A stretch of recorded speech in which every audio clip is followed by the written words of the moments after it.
Hello everyone, আজকে বানাবো দুর্দান্ত দুটি গিফট বক্স এবং সাথে গিফট বক্সের জন্য একটি গিফট। সো প্রথম গিফট বক্সটি বানাতে যে কোনো সাইজের একটি পেপার নিতে হবে এবং এক স্কেল পরিমাণ 4 সাইডে দাগ দিয়ে নিতে হবে এবং মিডলেও এক স্কেল পরিমাণ দাগ দিয়ে নিতে হবে।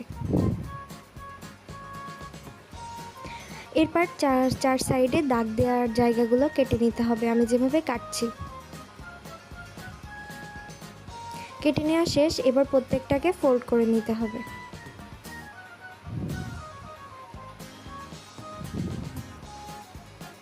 এগুলোকে আবার পরে আনফোল্ডও করে ফেলতে হবে।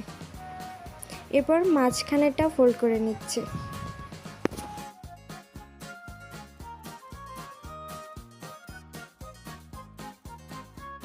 পেপারটির একদম নিচের দুটি স্কোয়ারে গ্লু লাগিয়ে ও পাশের দুটি অংশের সাথে স্টিক করে একদম বক্সের মতো বানিয়ে নিতে হবে। অপর সাইডেও সেম প্রসেস রিপিট করতে হবে।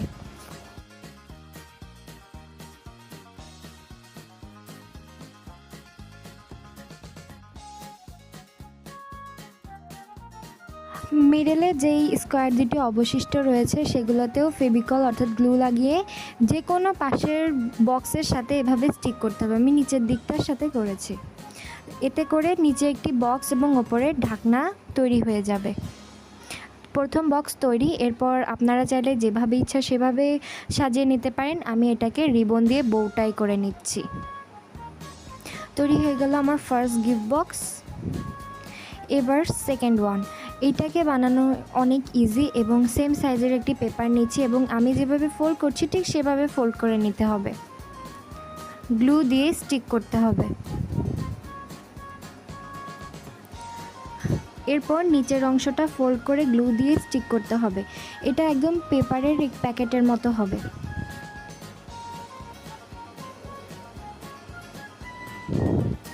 এরপর স্কেল দিয়ে পাশের দুইটা জায়গা মানে দুই পাশের দুই জায়গা এভাবে মুড়িয়ে নিতে হবে। এরপর একটু ভিতরে হাত দিয়ে ঠিকঠাক করে নিলেই তৈরি হয়ে যাবে পেপারের প্যাকেট।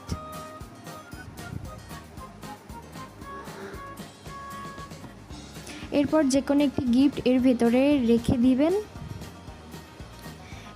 এরপর মুখটা যখন পেঁচানো শুরু করব তার আগে একটি ফিতা দিয়ে নিব এবং দুইবার ফোল্ড করব।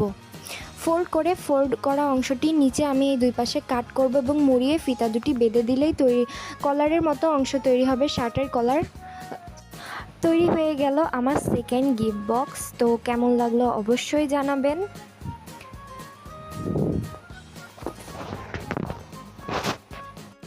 প্রথম গিফট বক্সটা যেহেতু খালি রেখেছিলাম তো সেটাতে রাখার জন্য একটি চুড়ি বানাচ্ছি। আমার কাছে অনেকগুলো রেশমি চুড়ি ছিল, আমি ওখান থেকে একটি নিলাম। এরপর একটি সুতার মধ্যে সাদা কালার পুঁথি দিয়ে ফিল করতে হবে। এখানে চাইলে আপনারা আপনাদের পছন্দ মতো যে কোনো কালারের পুঁথি ইউজ করতে পারেন। আমি অফ ক্যামেরায় অনেকগুলো পুঁথি এই সুতোটির মধ্যে ভরে দিয়েছি। এরপর সুতোর দুটি মুখ ভালোভাবে বেঁধে নিতে হবে যাতে পুঁথিগুলো বের হয়ে না যায়। কতগুলো পুঁথি আপনি সুতোর মধ্যে ভরবেন তা নির্ভর করে আপনার চুড়ির সাইজের ওপর। এরপর আমি একটি গোল্ডেন কালার ফিতা নিচ্ছি এবং চুড়ির সাথে ভালোভাবে গিট বেঁধে নিচ্ছি। এরপর পুঁথিগুলোকে চুড়ির এক সাইডে রাখবেন এবং প্রত্যেকটি পুঁথির মাঝ বরাবর এই গোল্ডেন ফিতা দিয়ে পেঁচিয়ে দেবেন। আমি যেভাবে পেঁচাচ্ছি ভালোভাবে লক্ষ্য করলে জিনিসটা বুঝতে পারবেন। আমি হয়তো মুখে বলে বোঝাতে পারবো না। এইভাবে সম্পূর্ণ চুড়ি সাথে এই ফিতা পেঁচিয়ে নেবেন। এখানে দুটা পুঁথি বেশি রেখেছি, তার কারণ আমি একটু পরে বলছি। তার আগে লাস্ট প্রান্তে বেঁধে নেবেন এবং ফিতার যেহেতু একটু টান দিলে বেরোয় যায় সেই কারণে গ্যাস লাইট দিয়ে আমি এটির মুখ পুড়িয়ে নিচ্ছি যাতে এটি সহজে না বেরিয়ে যায়। এরপর নিচের অংশটির জন্য আমি ছোট একটি ফিতা নিয়েছি এবং দুই পাশে পুড়িয়ে নিচ্ছি এবং যে অংশটি বেশি হয়েছিল সেটাতে বেঁধে নিচ্ছি।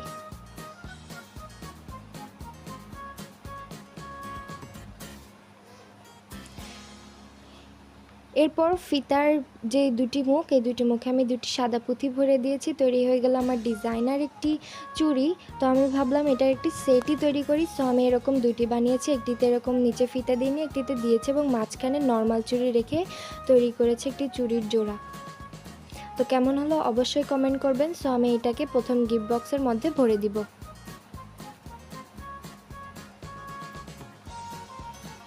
আমি এটা নিজের জন্য বানিয়েছি, সো আমি বলতে গেলে আমি এই গিফটটা নিজেকে করলাম। এরপর দুটি কালারের ফিতা নিয়ে আমি এটাকে বাঁধছি।